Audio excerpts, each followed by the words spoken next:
All right, hey guys, my last video of the weekend, this week of June, which is, oh my goodness, still on that countdown. We're still on that countdown towards new Final Fantasy, but a great week for some Final Fantasy stuff. Done some video content about Rebirth and Ever Crisis, and probably should do something about Ever Crisis, but hopefully I'm in the beta, which will mean I will be able to do a bunch of that content right from the get-go.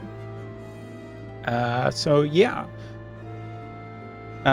Anyway, what are we here to talk about today? What are we here to talk about today? We are here to talk about the dream enhancements this time around, and the dream enhancements I briefly touched on before, but I want to put the final nail in this coffin and talk about what I think is the best of all of them. So let's talk about it and get this stuff out of the way. So first off, we'll just kind of go from, how do we want to do this time? I think we want to do like lower tier characters. So let's start with the lowest on the list for me, which is Vadim. And Vadim...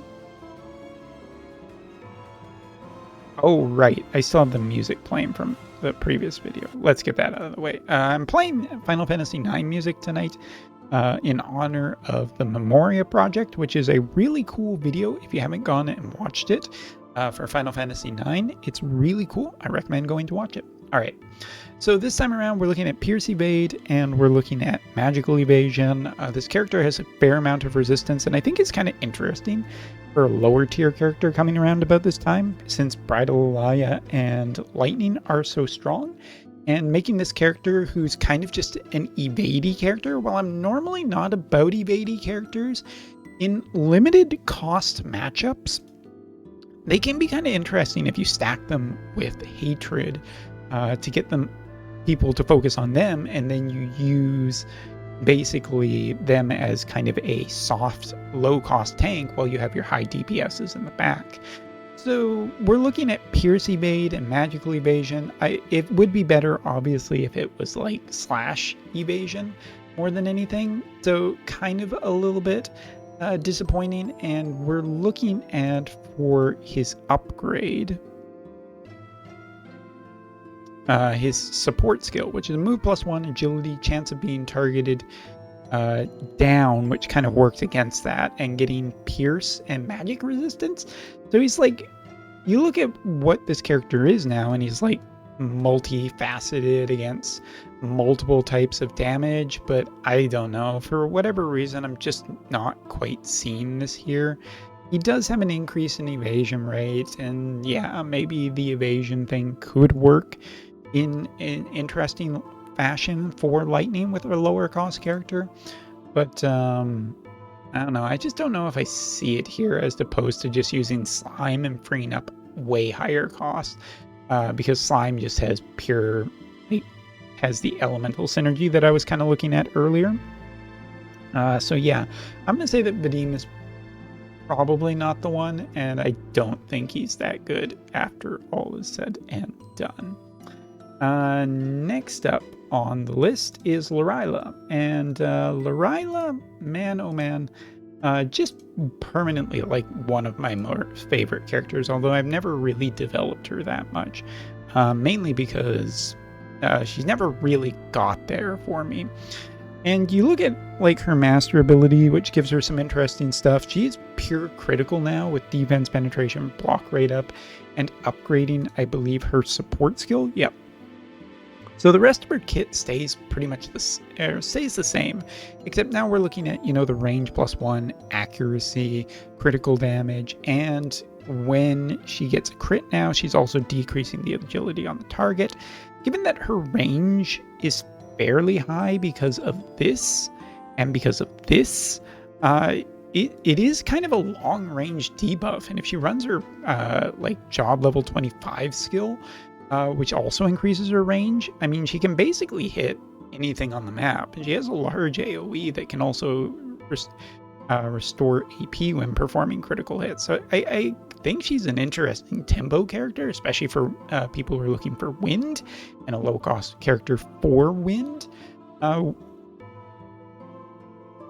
The real question to me is, like, is she better than someone like Shell if you were considering that counterpart? Like, Shell is a hunter and does have her dream ability, but not her master ability. And you take a look here, increase attack, decrease AP consumption, slash resistance. Slash resistance I don't really care about, because by that point, if the character is that close, you're probably lost anyway, and attack and AP consumption is very offensive improvement that we're looking at here, and we're getting this on her which has decreased missile attack for 40 for 3 turns. And you look at some of this, and I think that Lorila is kind of interesting in place of Shell.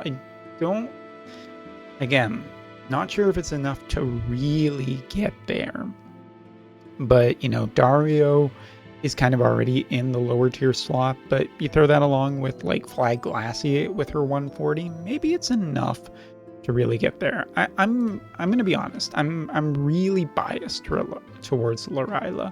I kind of want her to actually be there, and I think that all the upgrades are really cool synergy with each other towards the critical dream. The question is, can she do critical regularly, and is it just generally even good enough? And I think it could be. I mean, this is probably going to be the one I'm going to try over a period of time, because I haven't really, again, raised her all that much. Shame, I know, but yeah, I'm going to classify this as it's possibly good enough, but I don't know. Something's still not sitting quite right with me, that I think it will be like anything OP, but if it's good enough, that's sometimes just good enough. So next up, Skahal. And Skahal getting his dream ability to decrease attack skill activation time, increase critical evasion, which are both two things that I generally like on him, because his attacks just come faster now. He's got like a massive amount of decrease that his attack should be fairly instant.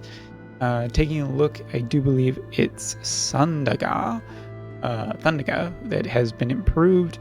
Is job level 25, decreasing still stays the same, but decreases AP, which is kind of interesting on a large AoE. But AoEs are not my favorite thing nowadays, and if you don't have a way of getting around it, I mean, it's still a thunder debuff, which could be interesting with characters such as Alaya and lightning, and Skahal is kind of a semi-magic tank with some of his skills. Does require certain characters' support, but I don't know. I feel like the time of Skahal is sort of ending, if it even began really all that much. So I'm going to pass on Skahal, saying that's probably not worth it for most people, unless you were kind of doing that thing already and you want to extend it a little more, because it effectively makes him better.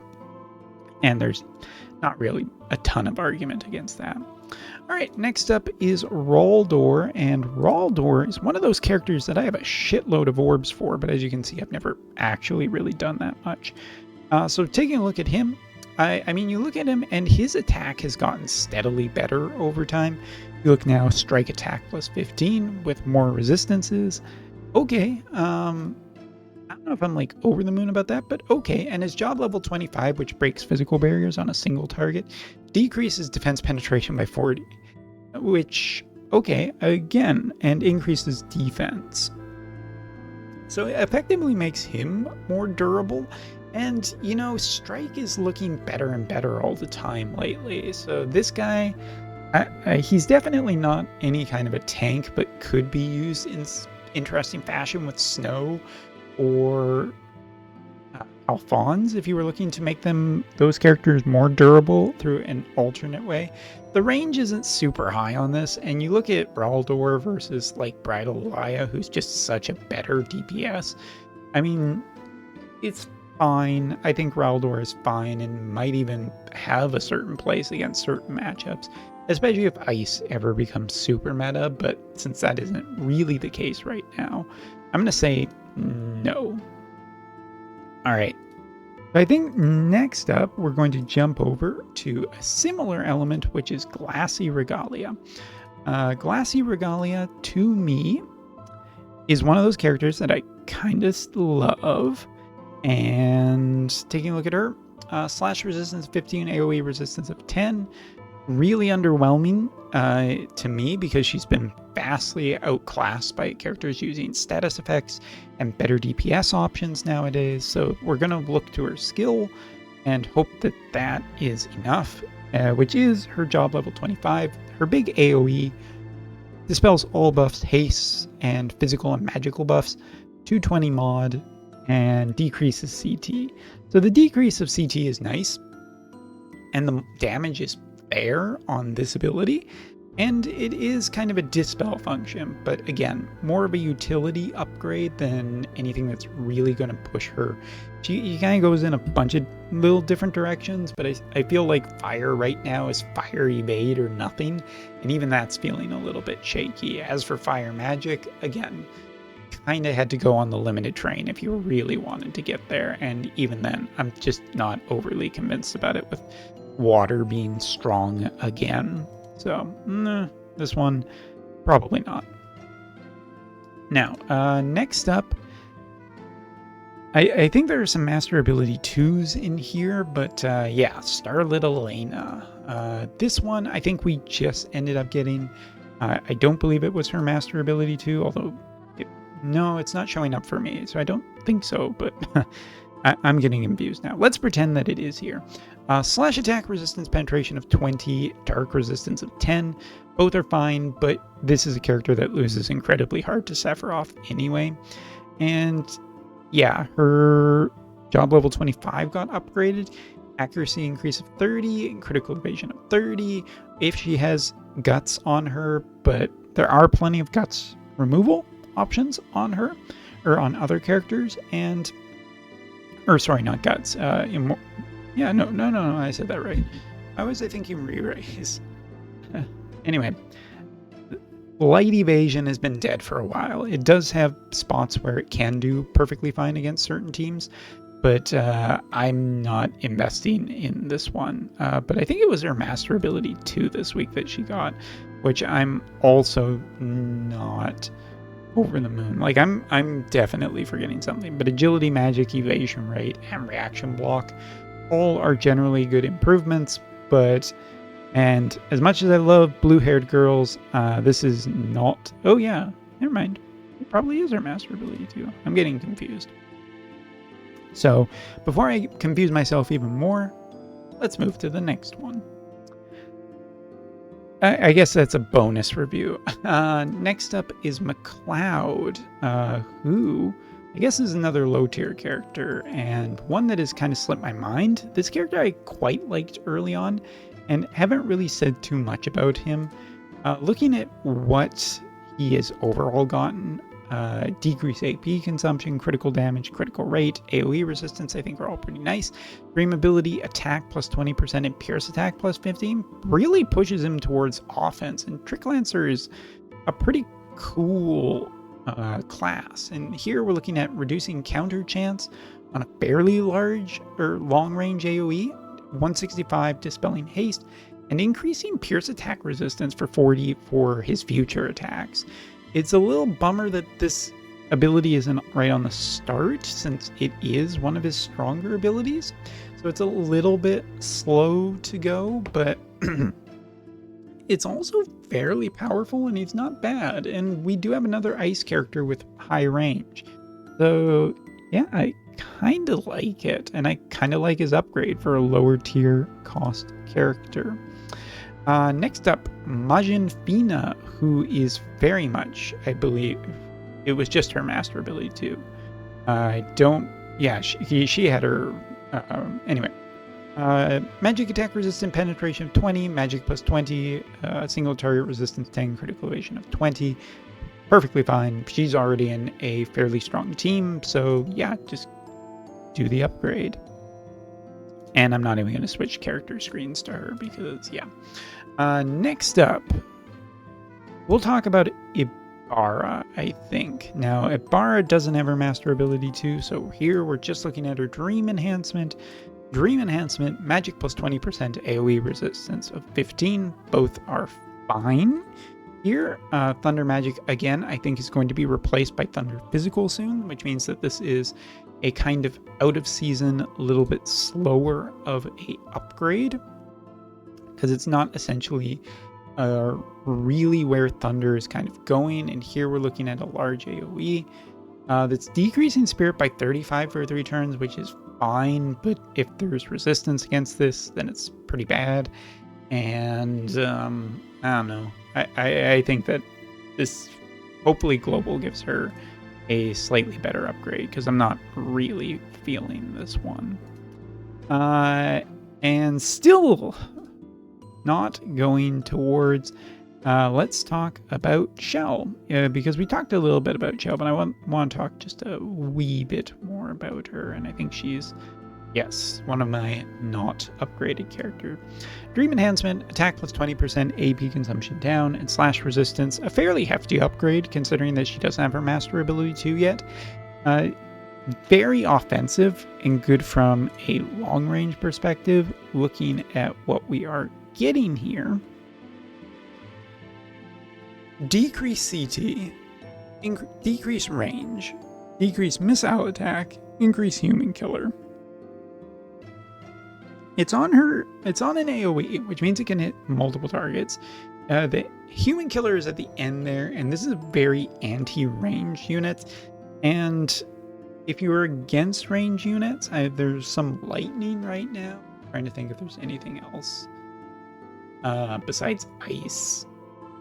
Mostly those are where the range units are, and I don't think Shell is good enough. So Shell, gonna say, is a pass from me.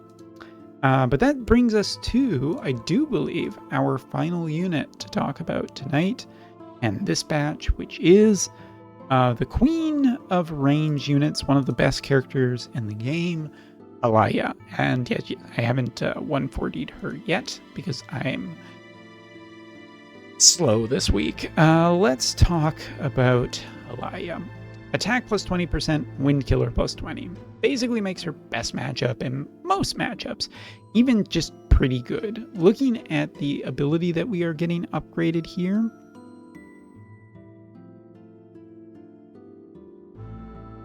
I want to make sure that I got the right one. It's not that. It's not her support skill. It's her job level 25, which dispelled Protect before, but now is dispelling Protect, Auto Restore, and Haste.